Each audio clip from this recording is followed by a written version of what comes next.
Hello and welcome to the RK Football Podcast. It's episode 7 after a week's break. I'm in the studio, Carl Dixon, joined by the two Matts, Matt Thurney. Hello. And Matt Ty. Hello. And as we had a week's break, there's a whole lot of results to talk about.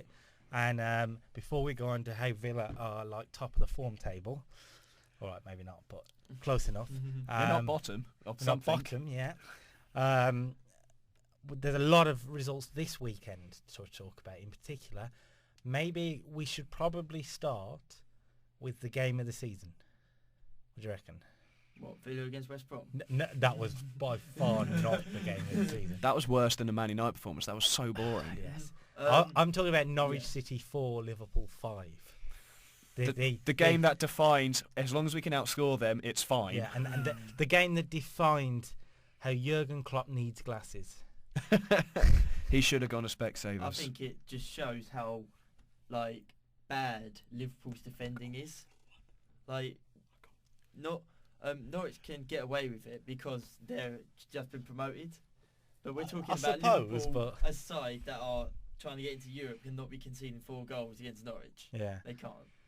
Although Basong's goal was pretty spectacular. Then Dele Alli scored something. We'll get on to that. Better. Yeah, we'll get on to that. Basong's goal was very good, and Naismith's goal in his debut was a cracking little finish as well. Fun stat: Naismith's debut goal for Everton was also against Liverpool. Yeah, brilliant. I would say the Liverpool defenders you mentioned, particularly the first goal, Mbakani's back heel. What the hell are the centre-backs doing there? They literally just watched it come out of the sky and gone, oh, am I meant to... Oh, is that me? Oh, sorry, guys. Jesus. It was always like to me, to you, and it's like no one went for it. Yeah, to me, to you, and then Mbakani went, I'll have it.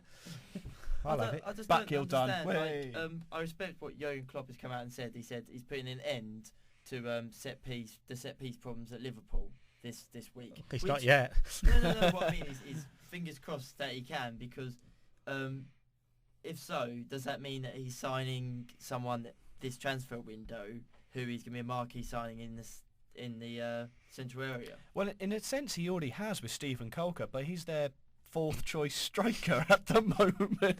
I'm sorry, but when you say a side who's, let's be honest, Liverpool, whether they're going to get it or not, are still chasing Champions League football. Yeah. That's their aim.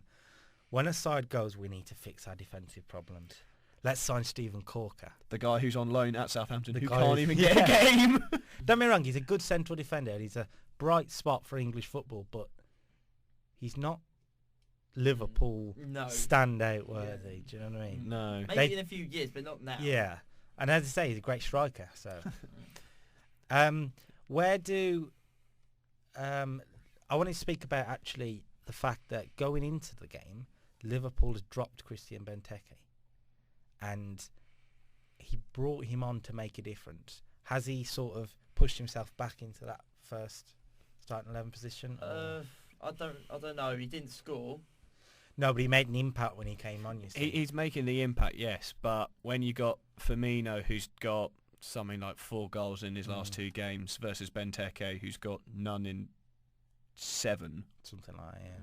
You would always go Firmino. Yeah, Firmino is really showing why he joined Liverpool now. Because Benteke can hold the ball up and create a pass. I think it depends on the game as well, really. It's very game orientated, because Norwich suited Firmino more than it would suit Benteke. With Liverpool going to have more of the ball, they were going to control the tempo, so they wanted Firmino.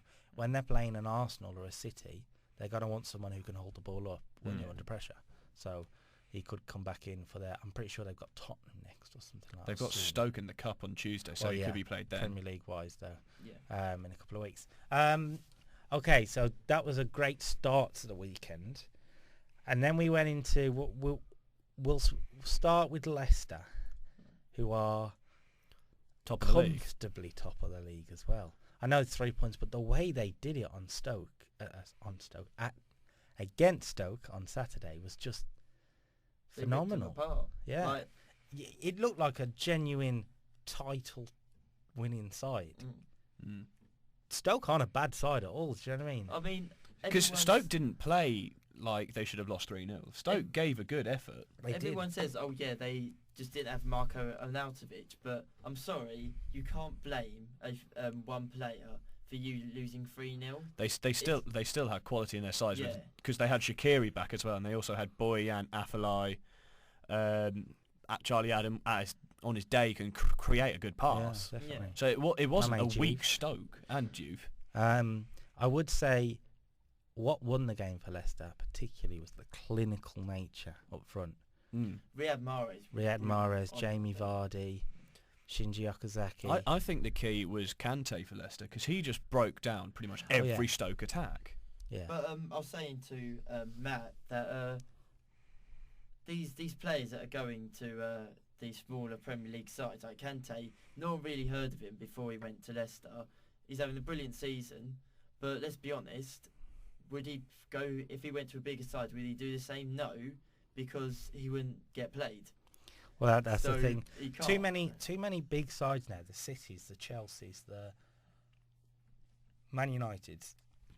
They live on the big name players and not the players who are actually playing well. Yeah, Which is what a problem, as we say. they we'll worry speak too much in a minute, about Van Gaal's class got. rather than form. Sometimes. Reputation more than anything. Yeah. Yeah, I'd say reputation's a better. But word for Leicester it. are top of the league. I'm not going to ask you guys whether you think they can win the league, because we speak about that all the time lately. So we'll move on to another title challenger, maybe, Tottenham Hotspur. We were speaking about Leicester having a great win and dominating, but to go to Selhurst Park and beat Crystal Palace by 2 clear goals means you're a very good side. Yeah. Do you know what I mean? And of course, Dele Alli scored goal of the season. You might as well give him the award now. No Yeah. one is scoring a better goal than I don't think anyone scored a better goal than that since maybe Rooney's overhead against City. Yeah, I'd say. I would agree with that. Or Crouch's goal against Manchester City. Like, Maybe, yeah. that was pretty good. But I think for me, Dele Alli is proving that you can just see it now. Roy Hodgson is slowly writing his name into that team sheet for the Oh yeah. Euros. As long as he doesn't get an injury, please don't get an injury. I'm just so Please. concerned Dele Alli will get burnout because this is his first full season in the Premier League. He's gone from the Championship. Well, he wasn't the Championship then. League It was One. League One. He's gone from League One straight into a Premier League side. I just and a he few plays, and he a few, plays every game. and as he well. pretty much play. I'm just scared he's going to get burnout or get an injury. I don't think he will. Like everyone's got to remember the season. Ross Barkley broke into the Everton side. He then went to the went to the World Cup, and he didn't play that badly. I didn't think. No, but So yeah. What I would say in terms of Dele Alli is, and this is my opinion, I think he's been everything that Jack Wilshere could have been if he wasn't injury prone. Dele Alli has got more. He's got the same amount of Premier League goals that Jack Wilshere has. Yeah. I mean, if Jack Wilshere wasn't injury prone, he'd be probably the best English player we've got. yeah, Dele Alli could be that person as long as he doesn't get injury prone like Wilshere. I mean, Wilshere's made of the glass. thing Yeah. I like about Dele Alli so far, he thrives on the expectation. Like, there's a lot of players. Like, perfect example is, let's think, like Jack Wilshere, for instance. He hasn't lived up to the expectation, not just because of the injuries, but because whenever he's played, he's not really made that much of an impact. Ramsey took over him, if anything, at Yeah, Arsenal. Ramsey. Whereas Dele Alli seems to do amazing things when the pressure's on him. Like, so I think this kid's actually Thing is, a big with deal, really. Dele Alli, I think he's also helped by the fact the person next to him is Eric Dyer, who they play together with the youth in the setup from England as well. It's someone he knows he can trust. So And this they've is already got that established partnership. This so is Eric Dyer. I wouldn't break that up if we take them both to the Euros. I would try and keep that sort of formula because if they both play well together, why break it. exactly, why fix what ain't broken? But this is Eric Dyer, who's still learning a defensive midfield position as well. When you watch him play, it's amazing to think that he started the season as a centre-back. Do you know what I mean? This is only his 20th game as a defensive midfielder. Do you know what I mean? He's playing better than you see some midfielders who've played the position since they were 14 years of age. Yeah, So, that's true. We'll move on to, before we speak about the United game. Just saying, Palace's Vertonghen's goal for Palace was their first goal in over 8 hours of football. Yeah, it's trouble there for Pardew. Yeah. They need the goals are drying up at the moment for him. It's worrying. Before we speak about United, I want to speak about the relegation sort of race, because it seemed, at least well, in the 2 fixtures that it concerned it on Saturday, it was draw draw a piece, I suppose. As I say, Sunderland won, Bournemouth won, and 0-0 in the Midlands derby. Has anyone really come out this weekend in the relegation race and gone, I'm the favourite here? Yeah, Favourite to go down or stay up? Chelsea. Favourite to go, favourite to stay up. Well, I'd skip ahead to the Sunday and say Swansea. Yeah, Swansea. Yeah, back to back. Are Swansea... Back-to-back wins has kept the thing is with Swansea, I don't understand them. They produce performances like that against an informed Watford. Well, Watford have lost now in the last 4 games in a row, and Everton, it's not exactly the form they want to take into a cup semi-final against Manchester City. But Swansea are producing these sort of performances, and they've just sold John Joe Shelby. Definitely. I mean, I did watch this game as well, but it seemed to me that, and this is no disrespect to Swansea, but they won the game more because Everton just didn't turn up. Yeah, they were awful. They were dreadful. John Stones it's the worst performance I've ever seen from him. Yeah, definitely. But the second half, Everton had so many chances, but they just seemed to forget their shooting boots. There's one just before the final whistle went. Seamus Coleman, probably 2 yards away from the net. 2 years ago, he's putting skied it. Absolutely skied it. Granted, he's just come back from an injury, so he might be a bit out of touch. But if you're that close to the goal, you've got to be at least getting it on target, not sending it to Rose Ed. When we spoke about, as I said, the game of the season, Norwich-Liverpool, looking back on it now, I just wish the Premier League gods, whatever, decided, let's take some of the goals from that game and let's just put it in the Midlands derby, because that was the worst game of football I have ever seen in my life.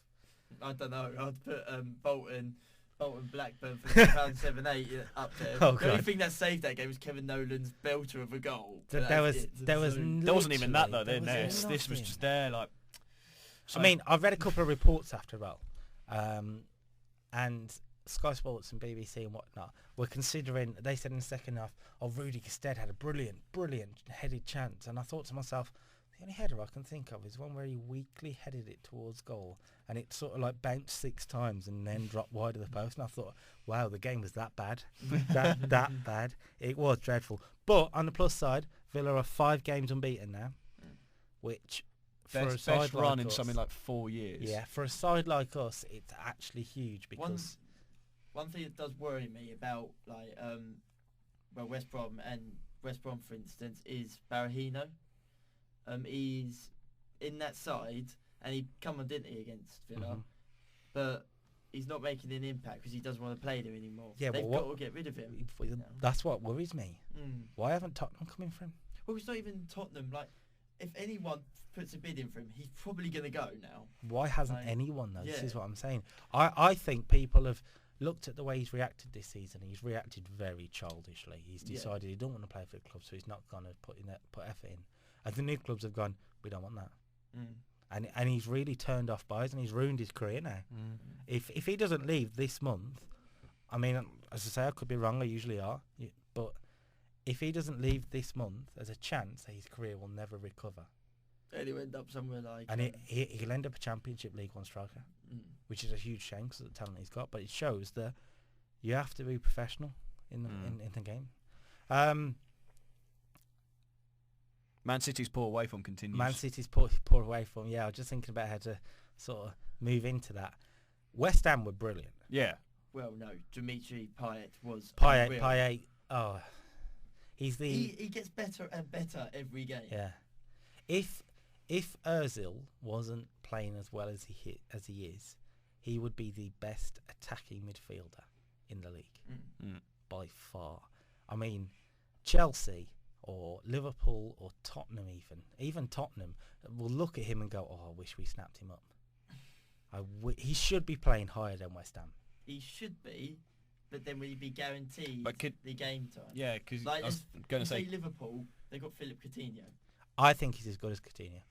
At the start of the season, would one of the would the last season's top 4, would they have gone, like, take Chelsea for instance, and they had the chance to sign Payet, and you looked at our midfielders, like, right, so our attacking midfielders starting is Hazard, Oscar and Willian. Then on the then we can either put Fabregas in there. We got Cuadrado. We got Salah. I do understand what you mean.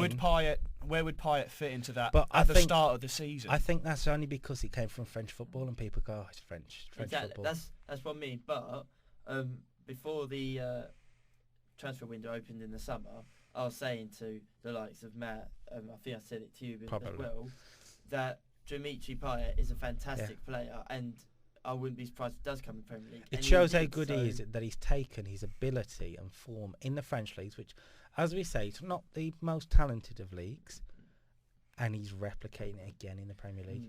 He's the most creative footballer in the Premier League. I do think the French league needs to change its ways somehow, because I think PSG has got something like a 26-point lead at the top. I mean, that's just ridiculous. Yeah. It's like there might as well not be a league there anymore. Well, PSG have France even have become the new Scotland in terms of that. So, well, I mean, moving back to the game, though. Now, Scotland usually have two teams like Rangers or Celtic. Moving back to the game though, between West Ham and Manchester City, Dimitri Payet was good, but I've never seen a top 4 defend so badly. No, like definitely. Otamendi and I Demichelis. think you're trying to get the title. Yeah. What are you doing? I genuinely think Otamendi thought he's in a boy band and he's about to go out in concert because he was doing his hair. Jesus. Yes, with the throw-in when Antonio for the goal. When Antonio threw it in, he was trying to sort out his little flick, and next thing you know, there he is. Goal. Antonio literally walked past him and he's just messing with his hair. You are a Premier League centre-back for the... arguably the best team in England. Yeah, one of the biggest team in England without a doubt. And you are doing your hair. League favourites, and you think, God. I think the worst thing about it was that, credit to whoever threw it, I think it was Antonio. Antonio threw it in. Good throw, fair play to him, but... That throw should never have got through. It bounced between Demichelis and Otamendi over Otamendi's head and into the path of Valencia. And you think, how has that got there? Yeah. Like, if Company was in defence, they ain't getting there. Like, there's no way. So. Well, if Company was in defence and he saw Otamendi doing his hair. Where is Company? I know he's had injuries, but I'm pretty sure he's played like one game this season. 2. Thing is, they rushed him back. They rushed him back, and he picked up another injury, and then international break picked up another injury. I just really hope he returns in time for the Euros, because that's a huge loss for Belgium in particular. Yeah, because Belgium are looking at these Euros and going, we can win. You say that though, Toby Alderweireld and Vertonghen playing well. Yeah, they are definitely.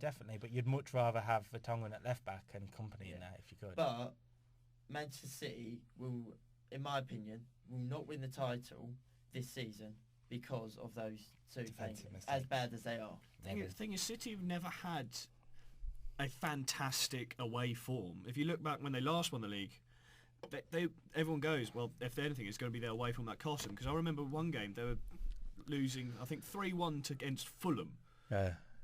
Yeah, Man City never had a good away form, but they always used to ground out results. But the worst thing is for me, and I was saying this before, they have not been outside the top 7. How bad can that get? Like, oh yeah, we should win the title. We're the best team in England. You can't beat Leicester. You can't beat Arsenal. You can't beat Man U. There's too many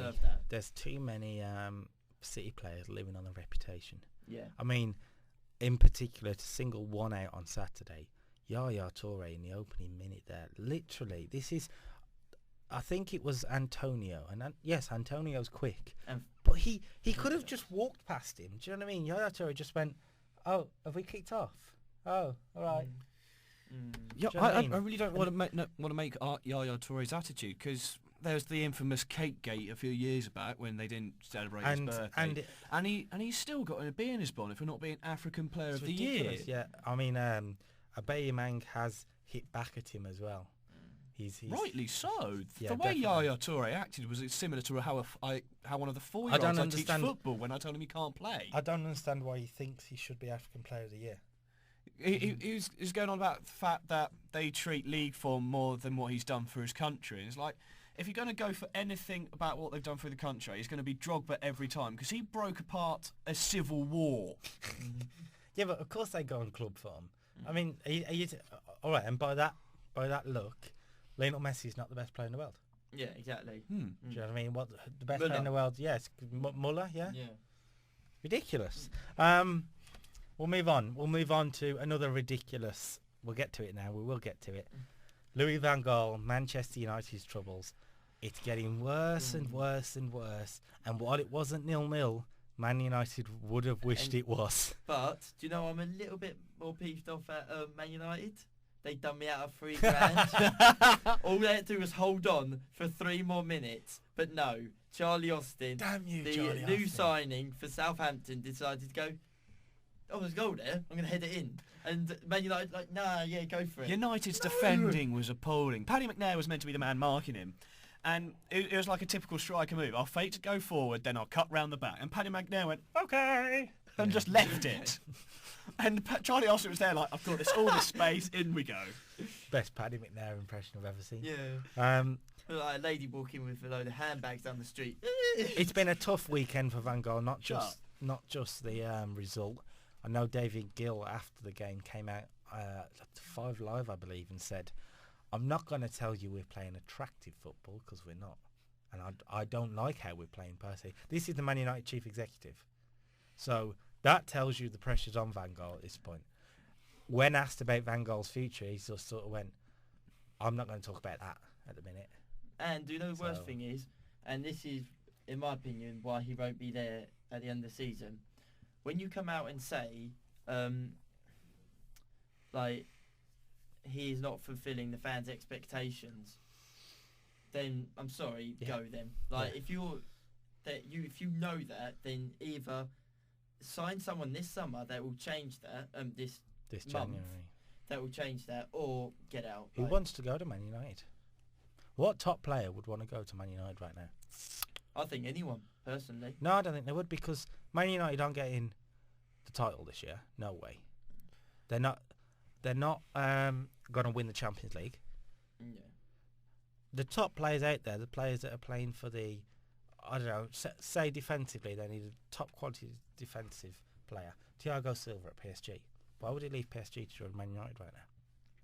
That's true, yeah. Do you know what I mean? It's really bad for Van Gaal because in the post-match interview he pretty much goes, I've let the fans down. Which is a fair. It's fair enough for him. You've got to give him credit for being honest, definitely. He is probably one of the most honest managers we've got in the Premier League by holding his hands up saying, it's not good and I'm sorry. And I don't think I've ever heard that many boos for a Man United team in a long time. The fact that Man United TV, their own club television channel, has criticised Van Gaal says that there's pressure on, because a club's TV channel doesn't criticise anything about their own club. Well, do you know what makes it worse? When David Moyes was there, he was given time, but he wasn't given the money. At this stage in the season, David Moyes got more points than Van Gaal has this year. It's not even that, it's that he was given time, but no money. Van Gaal's been given time with a lot of money. So much money, and he hasn't done anything.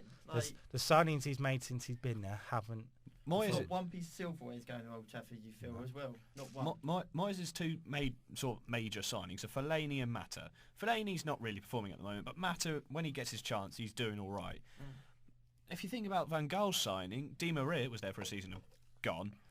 Schweinsteiger has not done much besides getting Depay's been multiple fines. Depay's been out of form. Depay spent the weekend back at PSV saying goodbye. Martial is probably the only player that's actually performing.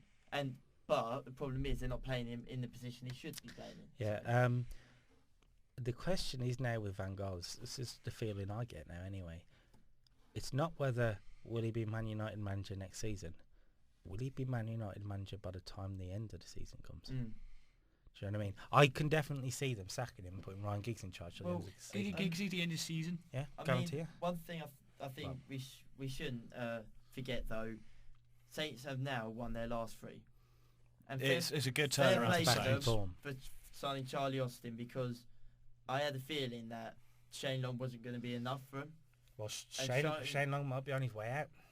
Yeah, I know, but that's exactly what I mean. Is that side was it was getting a bit stale. Yeah. In a sense, and signing Charlie Austin. The Charlie Austin signing came from nowhere.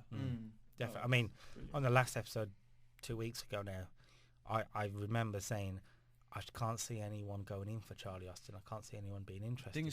Thank you, Southampton. Honestly, I love to be made look a fool. Not hard. Thing is, I was looking at the table. United, despite some really, really dull football, They are 5th and 5 points off 4th. Tottenham's goal difference is 22. Theirs is 7. Wow. It's like they swap places. It is like they swap places. And Southampton, after their win, are now 4 points off 5th with a better goal difference, granted of 1, but are the side in form. You have to give Southampton credit for when they're not in form, for be able. They've obviously picked up points when they've not played well. To still be in 8th position, still to be in touching distance of the 5th place, which they're aiming for. They've got to be aiming for this year. So you have to give Southampton huge credit. The last game on Saturday we haven't spoke about. We'll speak about it just quickly because we want to move on to the big game on the Sunday. Watford, another impressive win, beat Newcastle 2-1 at home. Although admittedly beating Newcastle isn't that impressive, the fact that a relegated side are now mid-table, comfortable, constantly picking up points. How many points are they on now? They're on 32. 32. All they need is another 8 in their safe. Another 8 in their safe. Brilliant from the Hornets. Weirdest Hornets. nickname ever. The Hornets. We spoke about Everton Swansea, so we'll move on to the big game. I know you guys want to speak about Chelsea's ability to beat Arsenal if they can't beat anyone else anyway. So. Piers Got a Morgan. double over someone. Piers Morgan summed it up. It's like, how can the Premier League champions, like quoting Arsenal being the Premier League champions, not beat the worst Chelsea side in Premier League history? Yeah. And the top 3 comments, one of them is, "'Cause you're shite." Brilliant. I did actually see a very funny picture I saw on Facebook about Chelsea. It said, "Lose when playing badly, lose when playing well, lose when a player gets sent off, lose when the referee screws you over, still beat Arsenal." So I think I totally agree with the Mertesacker sending off, because at the end of the day, last man, it was a red card. Straight. Costa was. I just like the fact he tried to introduce the no-look sliding tackle. I'm going to look at the lines, man. Giroud should never have been taken off, in my opinion. If they want to get back in the game, you keep your goal scorer on, the most informed player in the entire side. You keep him on. Thing is, it sort of transpired that before the game, Giroud had a late fitness test because he apparently picked up a slight knock. But still, if you're down a player, and granted, I can understand kind of what Wenger was doing. We need to take off one of the attacking players to bring on a defender, and keeping on Campbell and Walcott could provide them pace. But you need someone to hit if you're going to have that pace to cross it in. There's no point having those players if you just look in your middle. It's like, it's Özil. He's not going to win a header against Ivanovic or Zuma. To be quite honest with you, it sounds daft, but if he was going to bring anyone off in that sense, he probably should have brought off Özil. Yeah, I'd say Özil actually. I mean, the fitness test probably changed his mind, because if he passes a late fitness test, he wasn't completing 90 minutes through. No. He was going to have to be subbed out anyway. So it might have sort of messed up his plans with his subs, do you know what I mean? He might have gone, well, if I bring off an attacking player now, I can't bring Giroud off later, and he's got to play the full game, and he could get injured. Yeah. That might have been something to do with the it. reason why I say it, though, is that if Arsenal are going to stay in the title race, in my opinion, they need to take those risks of keeping Giroud on for that bit more time so they can try and get back in the game. If you're taking him off, you're kind of saying to yourself, do you know what, we'll go for the draw. Like You did. No, they did. They said that. Definitely. I but think you can't. You're going for the title. You need to be beating Chelsea. This is the game you win. I understand what you're saying, but when you've had your centre-back sent off and there's 80 minutes to go, or whatever it was, I think it was that early, you can't blame Wenger for going, I'll take a 0-0 right now. A 0-0 and a point and a not losing in that situation would have been better than taking a risk and getting beaten 4-0. True, I do see what you're saying. Do you know what I mean? Can I- Admittedly, Chelsea got the goal and they lost anyway, but I can see why he did it. I think I'd have done the same. We're taking this into account with now Chelsea's form. Since Mourinho's been sacked, they've won 3, draw 4, unbeaten, best form that they've had all season. But it's also, which is the first time that Chelsea have won more than one game in the league in a month. We've won one league game per month until January, where we've won 2. Well, in Villa's run of form, just to put this one on you, first time we've won more than one game this season. Just saying. But granted, that is a League 2 side. Moving on. And Palace, we beat Palace. Just. No, So did Chelsea. Yeah. Okay. Yeah, so we've gone through the fixtures because we should probably move on halfway through the show. Whoops. Moving on to a Villa story, actually. Today, we have appointed a new assistant manager, and I don't actually know that much about him. Eric Black. He's come from Rotherham. That's where he was an assistant manager. What's important to know here is he has managed himself before at both Motherwell and Coventry, and he was Steve Bruce's number 2 at Birmingham, which is weird. Very weird. You get a bit of taste in your mouth there when you said that. Kind of. I got that feeling I had when McLeish was appointed. Feels like a spy. He can't do much worse. You're not in the same league as Steve Bruce yet. No, but he just feels like a Birmingham spy. It just feels like a... You're just going to swap roles so the whole co Yeah. up and Aston Villa go Oh down. no, genuinely, I'm really worried that we're going to go down and Birmingham are going to win the playoffs, and I wouldn't be able to handle that. Do you want to play them? I'd rather play them and them not be a whole league ahead of us. Oh, yeah, that's true, yeah. That would be the first time that's ever happened in my life. I couldn't deal with it. Just couldn't. I'd have to quit football completely. Well, this podcast might be in its final season. Oh, I am worried. We'll move on to a big injury for Stoke City, especially considering Tuesday's game against Liverpool in the Capital One Cup semi-final. Captain Ryan Shawcross is out for a month with a back injury. That's a big loss for them. He missed the start of the season due to the fact he had back surgery and returned at the end of October. This is now his reoccurrence again, and it's something that he's had issues with before. And I'm pretty sure I remember at the start of the season, Stoke had defensive problems when Shawcross was out. It didn't help that they sold Huth as well, but they've now got a good January transfer window to try and bring in someone. Well, a good 6 days. Something like that. Yeah. Well, a week, I say. Can they actually bring in a top quality centre back to replace Shawcross in 7 days? Yeah. Is it really doable? If they go for a Premier League centre back to replace, his market price has probably gone up by a couple of mil. And if he's English, you're screwed. If his English is already plus a naught. Oh, yeah, that's true. From one English injury to an English suspension. Connor Wickham has been charged with violent conduct for his assault on John Vertonghen on Saturday. Did you see that? Yes. Jesus Christ. It's like he's gone, oh, you're marking me. All right, fair enough, Vertonghen shouldn't have been holding him, but he's literally assaulted him. I'm not even... I expected to see a police officer at the end of the pitch just be like, I'm waiting for you. Do you know what I mean? It was sort of like the crime scene tape just comes around. It's like a body mark of Vertonghen. If he does that on the street, he gets arrested. Definitely. 100%. Self-defense, mate. He was hardly self-defense. He was pulling my shirt. So I broke his nose. Oh, he has until 6 on Tuesday, January 26th, to respond. I can't imagine him sort of appealing that, to be honest with you. Yeah. If he even tried to, Pardew would go, just sit down.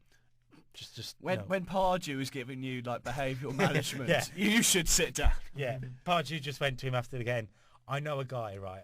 He's brilliant. He calms me down. I meet with him every week. Oh. Take a stress ball. Take a stress ball. Oh no, that's the Rubik's Cube. Get him off. We'll move on to the done transfer deals over the last couple of days, and it's a slow day. It is. Well, I think it's been a slow transfer window completely. Looking back on it, the biggest transfer. Well, there's two actually. Yeah, probably Charlie Austin or John Joe Shelby. There isn't a bigger transfer. I would say Charlie Austin's was the bigger one out of the two. Just because so many clubs were interested in him, whereas not many clubs were interested in John Joe Shelby. I'd have taken him. Of course you would. You would take anything. You would have taken anyone on this list. Oh. Aaron Lennox, come on. Damn it, Aberdeen. No, but there isn't many big transfers out there. Steve Sidwell's joined Brighton on loan from Stoke. Victor Valdez has joined Standard Liège on loan from Man United with an option to buy. Pape Djilibodji, who played one game infamously against Walsall for Chelsea, has left on loan to Werder Bremen. Why did we even sign him? Whoever genuinely said, because apparently it was the same scout who found Kurt Zouma, so that's why he had a bit of credibility. It's like, this guy could be good as well. When we signed, it took us a month to learn his name, and we already gave Dave to Cesar Azpilicueta, so that was already out the window. We could Dirk Kuyt all over again. And B, if he was going to play, he would have played. But he played against Walsall, and even then he played the final 10 minutes. Yeah, exactly. With the transfer window coming to a close next Monday, which we will be taping during it, but recording during it by the looks of it. Do you think it will be a massive transfer deadline day, or will it just be quite? I reckon so. I have a feeling that I've got a feeling about 3-4 clubs have got something big lined up. This is Matt Danny's sources, by the way. And I guarantee you that one of them is not Manchester City. Ooh. Do you know why? No. Because Pellegrini's all about attack, and he's fine in the attack. He doesn't worry about his defence because he thinks he's good. Should I tell you how Man City aren't going to sign anyone big in January? Because Pellegrini's not allowed to spend Guardiola's money. Yeah. Ooh. But I do think Leicester, Tottenham and Arsenal still will bring someone quite big in, and the fourth club is going to be Man United. They'll bring a defender in. I have a feeling that's why. Sorry, not Man United, Liverpool. They'll bring a big defender in because it's what he said about set pieces. I still think that is why he said it. I think he probably meant he's probably going to teach them. He's going to bring in Hubbles. He's bringing in Hubbles, mate. Could happen. I think Chelsea could have a busy deadline day. Well, they're busy. We normally do. They are busy at the minute. They're a decorated central midfielder. I know you guys are big fans of this guy, actually, Ramirez. Sad to see him leave. Yeah, I would be, to be fair. He scored the crucial goal that got us through to the Champions League final. Torres didn't. I tell you now, everyone forgets that Ramirez scored that belter. No, trust me, no one forgets Ramirez's goal. It was goal of the bloody season. What I mean is that everyone else, like apart from Chelsea fans, like everyone else forgets it. Like Ramirez did actually. He always comes up with a good for Chelsea as well. Granted, it took him a while to score a goal because when he did score, it was against Man City, and it was like one where he took on like half their squad. But he's a holding midfielder, so he was signed to be the next Makaleli. If you remember. And to be fair, I think he's done a good job. He has done. He's like Essien. He's done as good as Essien. He's probably been Chelsea's most consistent midfielder of the last 4 years. I think we shouldn't have got rid of him. Got rid of Mikel. Well, when the Chinese side, Jiangsu Suning, offer 25 mil for... Are you offering me a dish? I'll have rice with that. When they offer you £25 million for Ramirez, you don't turn it down, because as much as he's a great player, he's on the way out, and he's not worth £25 million. To be quite honest with you. Jiangsu Suning are also managed by former Chelsea defender Dan Petrescu. So keeping it in the family. Actually, you say he's not worth 25 million, yeah? How much is that guy that Liverpool have just gone for? How much are they willing to pay? Alan Teixeira, 32 mil. Let's be honest, how much do we know about him? I'm not saying he's worth 32 million either. He scored a couple of goals against Chelsea. The thing is, because it's not all about the money is not an issue anymore. If they've played all right, then they're... Speak for your own club. Was it Felix Maury? Probably they got him 15 million. Yeah. Let's be honest. Did anyone hurt? That's considered cheap. No, that's really scary. That's cheap. Moving on to the... That's considered cheap. I was just going to say with Ramirez, in every contest he's entered with Chelsea, he's only failed to win the Community Shield, the UEFA Super Cup, and the FIFA Club Winners' Cup. Who's this? Damn Ramirez. it, Lukaku. He would have one off those lists if it wasn't for Romelu Lukaku. So that damn penalty which sent him to Everton. Let's face it, that's why. Yeah. Moving on to the gossip column, we'll quickly have a look through. We spoke about Van Gaal, and we spoke about... well, no, we haven't spoke about the fact that Jose Mourinho is being linked even more as the next Man United manager. Whether he wrote a letter or not... A 6-page dossier, apparently. Apparently, although his agent has denied it, and it sounds a bit... It doesn't sound like Mourinho to send that sort of love letter. No, begging him for the job, so... To be fairness, Chelsea are still kind of paying him for getting him out of his contract for the next 4 years, so he's fine. Yeah. No, he loves football too much. He does love football, but he doesn't need to send a love letter. It's like when Di Matteo got the job at West Brom. It was about 18 months after he got the sack from Chelsea, and when suddenly Di Matteo was interested, you thought your contract's run out, isn't it? Yeah, all right then. Well, Chelsea could be close to signing Alexandra Pato. I'd love him at Chelsea. I'll take that. I'm not sure about him. I'm really not sure about him. He's not come up with the goods throughout his career, I would say. Granted, he hasn't lived up to his full potential, but with the view on loan, and I was looking through like certain chats on Twitter and all that lot. It's rumoured that he would take 30 grand a week, and on loan, that's a steal. 30 grand a week? Yeah. Snap him up. Exactly. I can see him being like a Falcao though, to be honest. He's not as injury prone as Falcao. Why'd you have to say that? Why?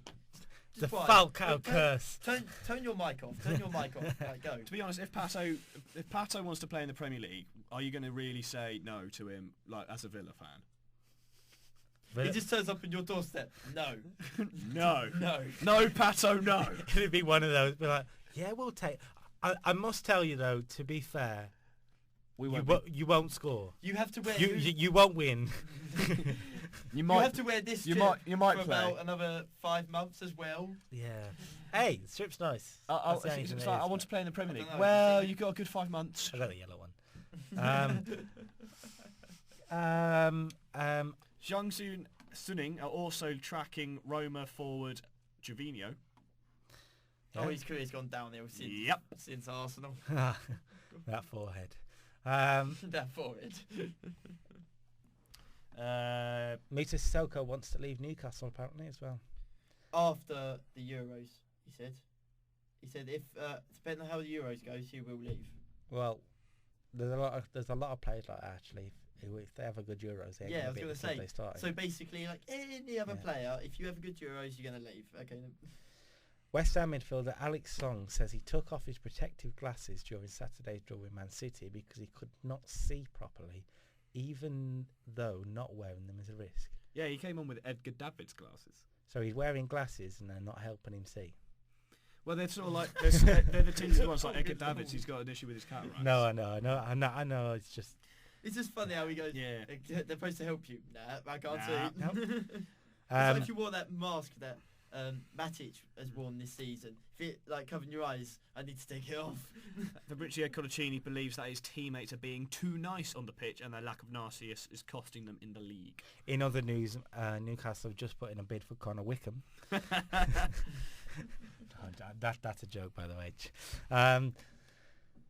Sunderland manager Sam Allardyce wants the transfer window to close so he can go back to watching his favourite television programmes, including EastEnders. Wow, it's really been a slow weekend then, hasn't Wayne Rooney's had a son though, actually. Wayne Rooney's had another child. Did you see what... Is that on the transfer list? It's on the gossip. He's in the Everton youth squad already, yeah? His name's Kit, and the first comment was, did Rooney name him? He's Kit. Who the hell names that? What's his name? In fairness, Kit. Oh, Kit. I thought you said something else. In fairness, I went to school with a kid, so... I know, but like... You genuinely get the feeling, this is what I understand by the tweet, you genuinely got the feeling like Rooney's in the United dressing room on the phone to Kalina, just hanging up and just sort of getting ready for the game, right? And she said to him, what should we call the baby? Boo. And no, he's just gone, Kit. Oh, sorry, what? Oh, Kit, I like Kit. Oh, yeah, Kit. Sure. Whatever. Although... £8 baby. That's a big baby. Reminds me of Shrek the Third. Okay, and we'll move on to the predictions, I believe. Right, we'll start with the Capital One Cup semi-final. This is the second leg. On Tuesday, it is Liverpool versus Stoke. Liverpool take a 1-0 lead. Which I'm pretty sure I predicted last time. So we're going 6-5. Yeah. Goals. Where's Graham when you need him? Yeah, we'll start Matt Thurney. At Anfield as well. I'm going to go for 2-1 Liverpool. I am going to go for 1-0. I'm going to go 2-0 Liverpool. I think it'll be comfortable, to be honest. Now that Jurgen Klopp's got... Jurgen Glasses. Jurgen Glasses, that's his new name now. In the other Capital One Cup semi-final, On the Wednesday, it's at the Etihad. It's Man City versus Everton, and that's nicely in the balance. Everton take a to say the 2-1 least. lead to the Etihad. And City are struggling. But they've got the away goal. So That's what I mean. It's nicely in the balance. Definitely, that's the game you want to watch if you're going to watch any of them. I believe. I really don't like the away goal rule in the cup. It's rubbish. it is. So, you made it all the way to extra time. We could do penalties. But you got an away goal. All right, then you can have it. That's genuine. Like, I need to get home. Away goal, you say? Right. You can win. Sure. Yeah. We'll take it. I'm gonna say 1-0 City. I think. Ooh. So away goal malarkey. Yeah, they'll go through on the away goal. Away goal. I think it could be a Merseyside final, so I'm going to go 1-0 Everton. I'm going to go 1-1. I believe Merseyside final as well. Yeah. Be quite cool because it's the only rivalry you'll see them like sit with each other. It's really weird. Really weird. Yes. And it's the FA Cup as well this weekend. Because we missed a week, we've been doing just Capital One Cup and FA Cup. Yeah. It's really weird. On the Friday, BBC have chose, of course, to have Manchester United on television. Just saying. So it'll be 0-0 at half time, but what will the full time score be against Derby? They're away to Derby, and Matt Thorney is going to predict a Derby win. I can feel it. Where is it at? Derby. Derby. Oh, 1-0 Derby. Yes. I'm going 2-1 Derby. I'm going 2-1 Man United. You're boring, aren't you? Hang on, you think they can score 2? Yeah. Who's going to score? 2 own goals or? Yeah, Anthony Martial scores twice. One on goal and the other one just sort of the wind in Derby. It's just sort of Is drifting. it like Darren Bent's goal for Sunderland that time? Beach The ball. balloon. to beach ball, sorry. Dreadful. Right, we're going to go through a select few on Saturday because there's quite a few to go through. Colchester United host Tottenham in the first game on Oh, Saturday. no, move on. That move must on. be No, hard no, for you, no, though, actually. No one cares about this game. As a Southend boy and a Chelsea fan, those are probably the two teams you want to implode. Oh, well, not really Tottenham, I'll be are you honest. hoping for alright. nuclear warfare? Is that Nuclear your warfare? prediction? I'm hoping World War III breaks out on that day. It's like his West Brom v Birmingham. He's like, as long as they both lose and are eradicated, I'm fine. Well, no, I want Tottenham Bomb. to go through. I want Tottenham to go through, so they can beat Colchester 10-0, so I can mug off my mate. Then Tottenham to lose 10-0 in the next round, so you've got all that. No, 1-0 would be nice.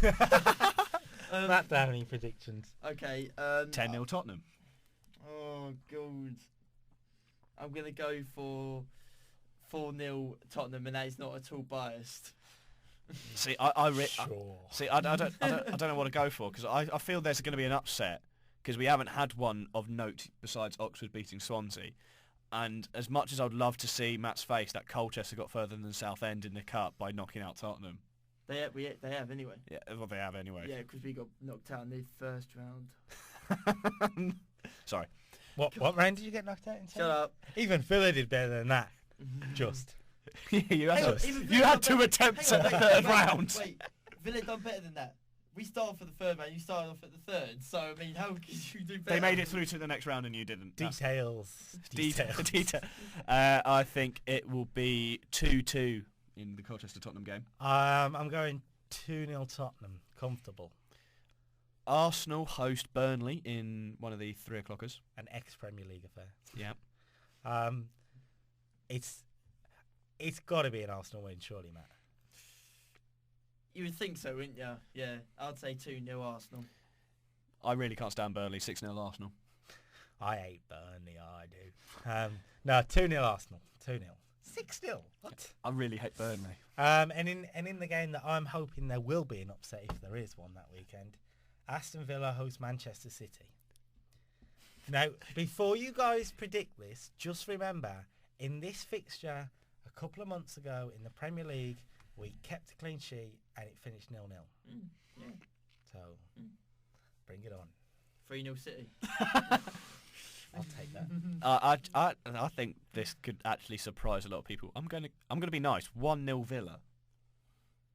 by the skin of your teeth and by some hope and voodoo. Literally, when he says skin your and teeth, the city bus breaks down. when he says skin your teeth, Richard will slide, do a diving header, but he'll hit his teeth. What I serious prediction now, I genuinely think if we go Gusted up front and he's turns up, do you know what I mean, and actually plays well, he will walk all over Otamendi the way he's playing. That's what would worry City at the minute. I'm going to go 1-1. Ooh. We have a South Coast derby in Portsmouth of League 2 versus Bournemouth of the Premier League. Granted, neither of these sides count it as their major derby. How is that game not on TV, though? Looking at the fixtures... Because it could have been Ipswich. But that was the thing, though, wasn't it? They announced them before the replay. Because it's also with the Aston Villa one. It's like, surely you would have wanted Wickham at home to Manchester City to be the telly game rather than... Eastleigh as well. Obviously, they lost to Bolton, but they could have had Leeds at home. So I just don't understand why they choose the games 2 days before the replays. Why not just hang on a little bit? Do you know what I mean? Portsmouth, Bournemouth, Matt Thani. That was weird to say. I'm going to go for 1-0 Pompey. And I don't think I'm going to make it out of the studio alive. No. We're going to put this up once we're outside of the Southampton University area. That way we can all live. I'll say after we finish uni is a better idea. I told you I'd get it right. I'm going to go 2-1 Bournemouth. I'm going 0-0. Entertainment there. Love it. Love it. I love it. I'm trying to pick... There's no real... Oxford United face Blackburn. Oxford, who giant killed Swansea in the last round, faced Blackburn, who had to take Newport to a replay of some sorts. I hope Oxford absolutely destroy Blackburn. And there is one reason. Go on then. Paul Lambert is the Blackburn manager now. I hope he loses. Just loses all the time. Never stops. Just a constant loss. In everything, not just football, everything. You're divorced. He's like, no, he's like, I was going to play a friendly game of tennis with my friend. Oh, I lost for the 6 love. Yeah, didn't get a point. Didn't even hit the ball. It's like there's a hole in my racket all the time. No, seriously though, I hope Oxford win that game. I don't like Paul Lambert. Okay. So his prediction is going to be 10-0 Oxford. Thowny. 2-0 Blackburn. Thowny's never coming on the podcast again by the sounds of it, is he? Details. 2-1. To be honest, after predicting Pompey will win, I'm not making out alive anyway, so I'm alright. Might as well go out with a good thing. 2-1 Oxford, I feel. I'm going to go 4-0 Oxford. 4-0. Wow, you do not like Paul Lambert. No, I don't at all. He doesn't know how to manage. So. There's an all-Premier League clash in Crystal Palace versus Stoke. So it's the battle of the out-of-form Premier League sides, I suppose, isn't it? Not really the best of draws, is it? No, there's nothing that's really grasping at the moment. There's some good ties on Sunday. What do I predict tonight? I'm going to go for a replay, 0-0. In fairness, neither team are really scoring at the moment, so might as well. Actually, no. I'm going to change that, 2-2, and then we'll go to a replay. I think the goals will come in the FA Cup. Try goals. Yeah. I just want entertainment. Are you not entertained? Matt Tay. 1-0 Stoke. I'm going to go 3-0 Palace. Palace are at home, so why not? In the Andy Carroll derby. I was going to go with a repeat of the 2006 final, but yeah, let's go with that. The Andy Carroll derby. Mascherano? Or the Stuart Downing derby. Or the Javier Mascherano. We shouldn't talk about Mascherano. He's probably in prison as we speak, so. Don't drop the soap. Oh, God. Slippery. Yeah, so Liverpool face West Ham, this time at Anfield. So Liverpool are looking for revenge on that loss a few weeks ago, remember? Mm-hmm. Matt Thani. 3-2 Liverpool. Like the FA Cup final, isn't it? Yeah. Yeah. But there's no Steven Gerrard. Yeah. For me, though, then. For me. 2-1 West Ham. 3-0 Liverpool. Why not? It's good reason. Where's the clean sheet going to come from? Sorry? Where's the clean sheet? Bogdan. Woo! We're going to have Bogdan and Mignolet up front.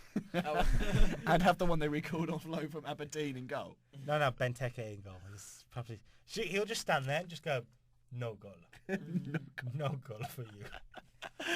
It'll work. Carl, any standout Saturday fixtures we haven't talked about yet, or shall we move on to Sunday? Sunday. Sunday. Right, Really is- Sunday, really is a two terrible lower goal. league sides host Premier League clubs. First up is Carlisle United. They will face Everton.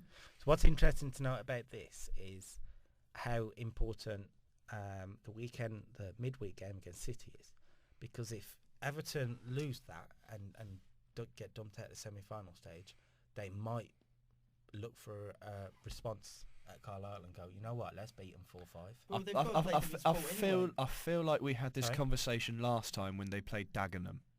They've got to play. And it was They like- won though, didn't they? Just about. They've got to play different Still sport anyway, like water polo, ain't they? When they go up to Carlisle. Oh, that's So- true. No, Carlisle have got the stadium back. It's cool. Oh, they have. It's No, the okay, it's cool. the Carlisle Stadium Memorial game.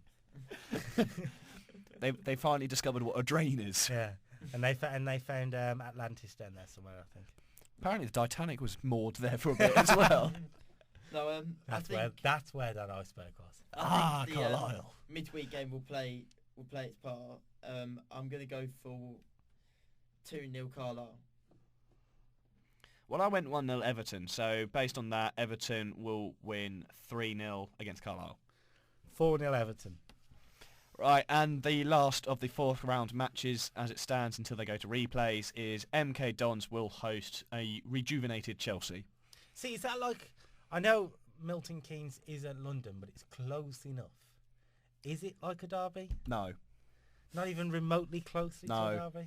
Well, I think it's when we played Brentford a few years ago. All the Brentford fans were like, it's like a derby, and there's all the Chelsea fans. We haven't played you in like 40 But it's years. still a derby. It's West London. It's just Yeah, a but derby. Milton Keynes isn't London, is No, it? Yeah, no. We're talking about London. We're not talking about like that's not a derby at all. They're not London.